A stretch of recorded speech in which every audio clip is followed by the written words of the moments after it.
या गवणे नावावर एक जेव्हा तुकडा आहे आत्मघातकी आणि आत्मघातकी याच्यामधला फरक काय? बघा, कृष्णदादांनी एक प्रश्न विचारलाय, आत्मघातकी अशी कोणी ठाव नाही का?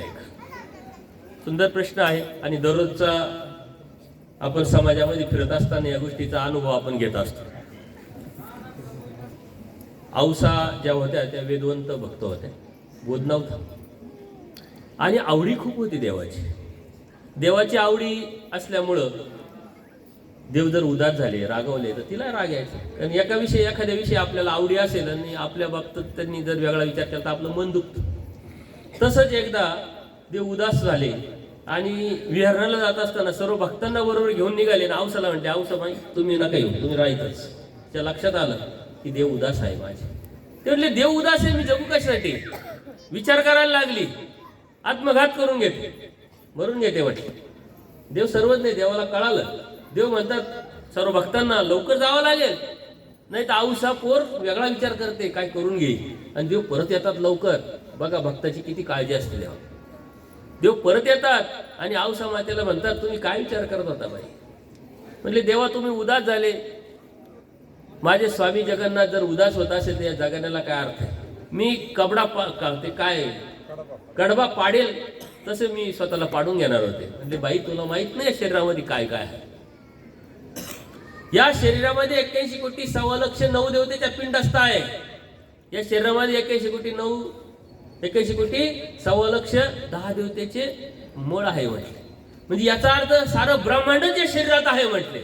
आणि याचं जेव्हा तू हनन करशील तेव्हा तुला ब्रह्मांड हननाचं पातक लागेल.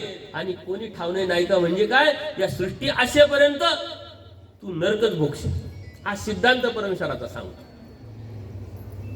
आत्मघात हा सर्वात मोठा घात.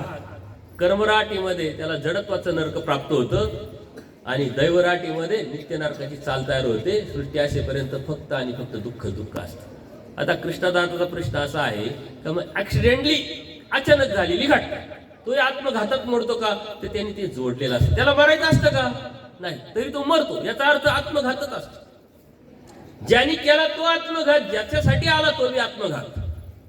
एक करी तया नरक, धरी तया नरक, एक तया नरक. यांनी मारलं त्यालाच का मारलं? यांची जोड आहे काहीतरी. याच्याविषयी, याच्या मनामध्ये त्याच्याविषयी का राग आला? काहीतरी व्यवहारात गलफत झालेली, अडचण आलेली. त्यांनी ते जोडलेलं आहे म्हणून तो आत्मघात आहे. आणि आत्मघातकाला देवाने सांगितलंय कुठंच ठाव नाही. याचा अर्थ काय, एकाच नरकात भोगलं आणि काढलं असं नाही. हे झालं का ते झालं का ते सतत नरक, दुःख. सिद्धांतांनी जर बघितलं जडत्वाचं या सृष्टी असेपर्यंत किती कमवलं, किती दुःख केलं, किती पैसा, किती नाव, म्हणून मरणाच्या नंतरचा तो विचार करतो तो जिवंत. देव म्हणता जो जन्मालाच आला नाहीये तो मरणार कसा? जो कोण जन्माला आला? शास्त्र काय सांगतं? जन्माला येणं म्हणजे काय? ज्याला बोध झाला, जो मरणाच्या नंतरचा विचार करतोय की मला पुढे काय, जो आज विचार करतोय, जो उद्याचा विचार करतोय आणि उद्याचा विचार करून संत सामग्री अर्थात कर्म करतोय, धर्माच्या चौकटीत राहतोय, तो जन्माला आलेला आहे. म्हणजे जो बोध आहे त्याला जन्म म्हटलंय. तुम्ही जन्माला आलेले आणि येत शरण आले काही मरण असे. तुम्ही जर परमेश्वराला शरण गेले तेव्हा मरण नाही याचा अर्थ जन्म नाही याचा अर्थ कर्म नाही याचा अर्थ दुःख नाही. त्याच्यामुळे या जोड आहे. काय म्हणतो अनिल दादा? आमचा काय गाडीमध्ये विषय झाला विचारला ना, तर अजित पवार विषय निघाला होता त्याचा. हे बघा, प्रत्येकाने आपापलं जोडलेलं असतं. एक विशिष्ट व्यक्ती म्हणून आपण काही घ्यायचं नाही. आलं का लक्षात? हे जसे गेले त्याच्या कर्मानुसार कर्म जोडले, कर्मानुसार फळ भेटणार आहे. चतुर्विध कर्मफळ आहे, कर्मफळ आहे, स्वर्ग आहे, नरक आहे, मोक्ष आहे. देवतेचा मोक्ष म्हणजे सुखफळ. या 4 कर्मफळा व्यतिरिक्त जीव कुठंच राहत नाही. त्याच्यामुळे इथं जाते. आता जे संत सामग्री चांगलं केलंच असेल, जे चांगलं केलं त्याला सुखफळ, जे वाईट केलं त्याचं दुःखफळ. पण तू शेवट कसा होतो त्याच्यावरती तो आता कुठं गेला हे ठरतं. विशिष्ट व्यक्ती म्हणून घेऊ नका, ते त्यांचे कर्म, त्याचा विचार न करू, आपण आपला विचार करा. आपण आताच सांगितलं दुसऱ्याला नका स्वीकारू, आपण आपल्याला स्वीकारा. आपण काय त्याचं काय झालं, त्याचं काय झालं, त्याचं काय झालं. अरे त्याचं काय झालं, तुझं काय होणार याचा विचार कर. तू कसं राहायचं याचा विचार कर. आपण दुसऱ्याला स्वीकारतो आणि आपल्या जीवनामध्ये दुःख ओढून घेतो. डिस्टर्ब त्याच्यावरून नाही व्हायचंय, डिस्टर्ब आपण आपल्या क्रियेवरून व्हायचंय. विचार त्याचा नाही करायचा, आपण आपला विचार करायचा आहे की माझ्या जीवनात असं न होण्यासाठी काय करायचंय, सत्याने राहायचंय. न होण्यासाठी काय करायचंय, नैतिकता सांभाळायची. न होण्यासाठी काय करायचंय, धर्माच्या चौकटीत राहायचंय. न होण्यासाठी काय करायचं, हिंसा करायची नाहीये, मन दुखवायचे नाहीये. हे तर सांगितलं सत्संगामध्ये. आणि तसंच व्हायचं असेल तर मग विशेष नाही, आपोआपच होणार आहे. कारण जीव आदमती आदगती आदरती नॅचरल आहे. कोणाला शिव्या देणं, द्वेष करणं, अपमान करणं, हिंसा करणं हे करावं लागत नाही तुम्हाला, तुम्ही करणारच आहे. कारण जीवाची जे स्ट्रक्चर आहे आतलं ते तसंच आहे. अनादि अविद्यायुक्त जीव अज्ञान आणि अज्ञानातून मतीत रहे, वाईट विचार करणे, वाईट चिंतन, वाईट कृती करणे, हे स्ट्रक्चर तसंच आहे. लहान मुलांना शिव्या द्यायला कोणी शिकवलंय का? तरी एकशे पडकर एक शिव्या देऊ शकता. तुम्ही काय शिव्या देते? तेवढ्या शिव्या भारी मुलं मुली देतात. आई वडिलांना बी आश्चर्य वाटतंय, तुला कोणी शिकवलंय? हा समाज शिकवत असतो आणि त्याच्यामध्ये ते मुळातच असतं, ते लगेच कॅच करतं, लगेच कॅच करतं. चांगली गोष्ट मुलं लगेच ऍक्सेप्ट करतात का नाही, त्याला शिकावं लागतं, धोडावं लागतं, मारावं लागतं. आणि एखाद्याने जर एखादा शब्द असा काहीतरी केलेला असताना ना, तर तो मुलगा लगेच पकडतो आणि ते शब्द लगेच वापरतो. कॅप्चरिंग पॉवर खूप असते, परंतु नीच कॅप्चरिंग पॉवर जास्त असते, ऊर्ध्वगतीची नसते. त्याच्या दुसऱ्यांचा नाही विचार करायचा, आपल्याला स्वीकारा, दुसऱ्याचा नका स्वीकार करू. आपली सारं आयुष्य दुसऱ्याच्या विचारावरच चाललंय, चिंतन करायचं चाललं. गाडीत चर्चा केली तुम्ही फक्त त्याच्यावरच केली, त्याच घटनेवर केली, काय मतलब नाही. आपल्या जीवनातले दुःख आपण निर्माण करतोय, दुसऱ्याचा नाही विचार करायचा. तत्व काय सांगितलं, सिद्धांत काय सांगितलं, मी काय करतोय, मी काय कबूल करतोय की नाही, त्यातून बाहेर पडण्यासाठी काय करायचंय. असा होता तो का ह्या दोन्हीला नरक सारखेच का, अपघाती आणि ऍक्सिडेंटली. अहो आत्मघात या शब्दामध्ये हे सर्व येतं. मग मी तो यायला तेच सांगत होतो, दोन्हीला. कारण त्याला काय वाटत होतं का माझा ऍक्सिडेंट व्हावं, मरावं. कलियुगी शेत, कलियुगामध्ये 100 वर्षाचं आयुष्य आहे आणि 100 वर्षाच्या आयुष्यामध्ये अगोदर केला याचा अर्थ जायचं नव्हतं, गेला. XYZ कुणीही जातं ना. नॅचरल जाणं वेगळं, अशा पद्धतीने जाणं वेगळं. म्हणून तो विचार करायचा नाही. आणि जेव्हा विचार करल म्हणतो ना, अरे बाबा इकडं सण होईल पण तिकडं सण होईल का, आपण म्हणतो ना बोलता बोलता. तिथं सिस्टम आहे, सिस्टम. हा परमेश्वराचा सिस्टमचा जो कॉम्प्युटर आहे ना, तो अत्यंत प्रगल्भ आहे, अत्यंत ब्रॉड आहे, अत्यंत स्ट्रॉंग आहे. इथं चुकीला माफी नसते. जे जोडलं ते लगेच कनेक्शन असतं. वेळ काळ परिस्थिती सर्व ठरलेलं असतं. एकदा मी सांगत असतो, किरणदादा त्याची काल का परत आठवण काढली होती. एक राजा असतो, राजा, त्या राजाचा मृत्यू ठरलेला असतो. जो राजवाड्यात असतो ना, हजारो किलोमीटर लांब. आणि उद्या सकाळी पहाटे 5चा त्याचा मृत्यू. आणि जो इथं आहे हजारो किलोमीटर लांब आहे, ते यमाला सुद्धा प्रश्न पडतो की चला हा राजा इथं राजवाड्यात आहे, 1000 किलोमीटर लांब, उद्या 5 वाजता याचा जन्म मृत्यू ठरलेला आहे. आणि हा इथं असताना 1000 किलोमीटर रात्रीतून कसा प्रवास करेल, कसा मी त्याला तिथं घ्यायला जाऊ. हा तर इथं बसलाय आणि याचा मृत्यू तर तिथं XYZ.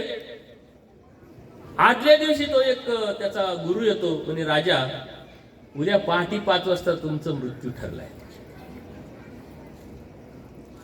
एवढं मात्र मला कळतंय, तुझा मृत्यू पहाटे 5ला ठरलाय. राजा म्हणतो, माझा मृत्यू कसा होतो मीच पाहतो. मृत्यू होणार आहे ना म्हणे, अशा ठिकाणी लपून बसतो का, मृत्यू काय मला शोधूच शकत नाही. जो रात्रीतून निघाला घोड्यावरती 1000 किलोमीटर प्रवास करत गेला ना, अशा ठिकाणी बसला तर जिथं मृत्यू ठरलेला होता.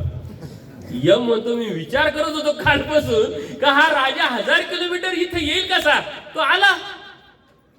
ज्याचा जिथे ठरलेला असतो ना, ही सारी सिस्टम असते. ही सिस्टम जेव्हा तुम्ही समजून घ्याल ना, तेव्हा मस्त राहा, स्वस्त राहा. परमेश्वराने सांगितलेलं तत्वज्ञान अत्यंत सुंदर आहे. ही सिस्टम जेव्हा तुम्ही समजून घ्याल, देवता वर्ग तुम्ही समजून घ्याल, तेव्हा तुमच्या जीवनामध्ये आजच ह्याच मिनिटाला स्वस्थता निर्माण झाली असला हा सिस्टमचा भाग आहे. या सिस्टमला आपण बळी पडलेलो आहे आणि आता बळी पडायचं नाही तर परमेश्वरांनी काय सांगितलेलं आहे ते आपल्याला करायचंय. आपल्या प्रॉब्लेम सॉल्व, आपले प्रॉब्लेम आपण सॉल्व करायच्या भानगडीतच पडत नाही. आपले सॉल्व प्रॉब्लेम आणखीन वाढीत राहतो. दुसऱ्याचा विचार करतो, याचा विचार करतो, त्याचा विचार करतो. ते आम्हाला बी टेन्शन पडलं की 1000 किलोमीटर राजा येईल कसा आणि इथं आल्याशिवाय तर त्याला नेताच येत नाही. ते रात्रीतून तिथपर्यंत पोहोचला. अशा घटना आजूबाजूला आपण घडत राहत आहे. आउट ऑफ कंट्रीचा माणूस विमानाने मुंबईला उतरतो, मुंबईला फिरतो, रात्री 12 वाजता प्रवास करायला निघतो आणि अशा ठिकाणी 4 वाजता ऍक्सिडेंट होतो. होता कुठं, आला कुठं, झाला कुठं, हे सारा सिस्टमचा भाग आहे. या सिस्टम मध्ये हे सामर्थ्याचं कार्य, देवतेचं सामर्थ्य सिस्टमचं, हे आपल्या आवाकाच्या बाहेर, कल्पनेच्या बाहेर. ज्या कल्पनेच्या बाहेर ज्या गोष्टी त्याचा विचार न करणं जे कल्पनेत आहे, वास्तविक आहे, परमेश्वराने सांगितलं तत्वज्ञानात आहे, ते जर आपण ऍक्सेप्ट केलं तर आपलं जीवन आजच सुख करू. या दुःखापासून आपण आजच स्वतःला वाचू शकतो. त्याच्यामुळं नियम सर्वांना सारखेच असतात. कर्मराटीला सर्वात मोठं नरक आहे जडत्वाचं, दैवराटी सर्वात मोठं नरक आहे नित्य नरकाचं, आणि त्याच्या खालचे तर छोटे मोठे नरक आपण आजही उपभोगतोच. कोणीतरी आपल्याला त्रास देते, आपल्याला दुःख होतं, हे बी एक नरकाचा भागच आहे. आजार येतो, नरकाचा भागच आहे. गडगण जास्त शुगर असते, त्याला काहीच खाता येत नाही, नरकाचा भागच आहे. असे दररोज लोक मला भेटतात, नको नको नको नको शुगर आहे, नको नको नको, गोळ्या खाऊन खाऊन, आणि गडगण जास्त. कोरोनाने ते दाखवून दिलंय, तरी आपण सुधारलो का? आपण सुधारलो म्हणजे काय? तत्वज्ञान, परमेश्वराने सांगितलेलं तत्वज्ञान जेव्हा ऍक्सेप्ट केलं आणि त्याच्यातला बदल केला म्हणजे आपण सुधारलो. देवाने सुधारायसाठी तर स्वतः अवतार घेतला, वाडोवाडी फिरले आणि सारं तत्वज्ञान सांगितलंय आपल्याला सुधारवण्यासाठी. देव आले प्रत्यक्षात, तरी आपण सुधारलो नाही. आपल्याला सुधारायचं असेल तर आपणच सुधारवू शकतो, अन्यथा कोणी कोणाला सुधरू शकत नाही. कारण प्रत्येकाचं स्वतंत्रता, प्रत्येकाचे कर्म वेगवेगळे असतात. त्याच्यामुळं या शरीरामध्ये काय काय आहे, देवतेचे अधिष्ठान किती आहे, कोणते आहे, कशी कार्य करतात, ही जर सिस्टम एकदा समजून घेतली तर आपापच परमेश्वराचा आपण. म्हणून तर परमेश्वराचा येत शरण आली, मला शरण, परमेश्वराचा येत शरण आहे. म्हणजे काही विशेष काय आपण म्हणतो, आहेच ना शरण, आम्ही देवाचीच भक्ती करतोय, सकाळ संध्याकाळ देवाचं नाव घेतो, त्याला शरण येणं म्हणताय का? अहो, या विकार विकल्प हिंसेतून बाहेर पडणे, दोषातून बाहेर पडणे, अविधीतून बाहेर पडणं आणि परमेश्वराने सांगितलेलं तत्वज्ञान ऐकणं, याला शरण म्हणतात. आपण परमेश्वराची भक्ती करतोय, ऐकतो देवतेच, करतो देवतेच. तर स्वाभिमानी देवता आहे, वंचित देवता आहे, स्वार्थी देवता आहे, आपण तसंच वागतोय. याचा अर्थ देवतेच ऐकतोय. परमेश्वर तर निराभिमान, प्रेम करणारा. पण तसं आहे का आपण? नाही. आपण कशासारखं वागतोय? देवतेसारखं. याचा अर्थ आपण देवतेची भक्ती करतो. विषय सुंदर आहे, समजून घेण्यासारखं आहे. पण समजून जर घेतला तर तुमचं जीवन उद्या नाही आजच सुंदर होईल. तुमचं जीवन उद्याचं स्वस्तता नाही आजच स्वस्त होईल. तुमचं जीवन उद्या सुख नाही आजच सुख प्राप्त होईल. तुम्हाला समजून घेतलं पाहिजे, अरे काय माझ्या देवाने माझ्यासाठी काय नाही केलं. आपण दुसऱ्याला स्वीकार, आपण देवतेला स्वीकारलं, प्रपंचाला स्वीकारलं. आपण परमेश्वराची भक्ती नाही करत, आपण प्रपंचाची भक्ती करतो, देवतेची भक्ती करतो. का? त्याच्यासाठी तर आपण करतोय. कशासाठी करतो आपण भक्ती? प्रपंचासाठी. सुख कशासाठी? प्रापंचिक सुख आहे. सुखाच्या व्याख्या काय आपल्या? गाडी, बंगला, पैसा, अडका, मान पान, सुखाच्या व्याख्या आहे. आणि हा भाग तर प्रपंचाचा आहे. मग आपण प्रपंचाची भक्ती करतो का परमेश्वराची भक्ती करतो? परमेश्वर म्हणतात तुमच्यासाठी आम्ही काय केलं, तुम्हाला कुठे न्यायचं. म्हणजे देवानी स्वप्न आपल्यासाठी काय मागितलंय? आनंद, म्हणजे समान. परमेश्वर म्हणतात या जीवाला माझ्या समान मी करतो, आनंदाच्या अनुषंगाने. आनंद तो आनंद मला देवाला द्यायचा आहे. म्हणजे मी देवाबरोबर राहिलो का नाही, देवासारखं झालो की नाही. देव असं स्वप्न पाहतात की या जीवाला मी माझ्यासारखं करतो. आणि आपण विषयातले किडे ना, काकसूत्राच्या दृष्टांताप्रमाणे यातच काही चांगलं भेटते का पाहायचं आणि त्यातच रमायचं. त्याच्यामुळं सुख दुःख ह्या ज्या गोष्टी आहेत त्या वास्तविक ज्ञानाच्या अनुषंगाने जर आपण समजून घेतल्या आणि धर्माच्या चौकटीत जर बसवल्या तर अत्यंत सोपा विषय आहे. परंतु आपण तो किचकट केला का तर समजून नाही घेतला. एखादा विषय समजून नाही घेतला तर किचकट होतो, समजून घेतला तर सोपं वाटतं. एखाद्याला गाडी येत नाही ना, त्याला खूप अवघड वाटतं. पण गाडी दररोजच चालवतो त्याच्यासाठी अवघड आहे का ते? कारण त्यांनी समजून घेतलं आता गाडी कशी चालवायची. तुमच्यासाठी आता हेलिकॉप्टर विमान चालवणं अवघड आहे का? पण ते वैमानिकासाठी आहे का अवघड?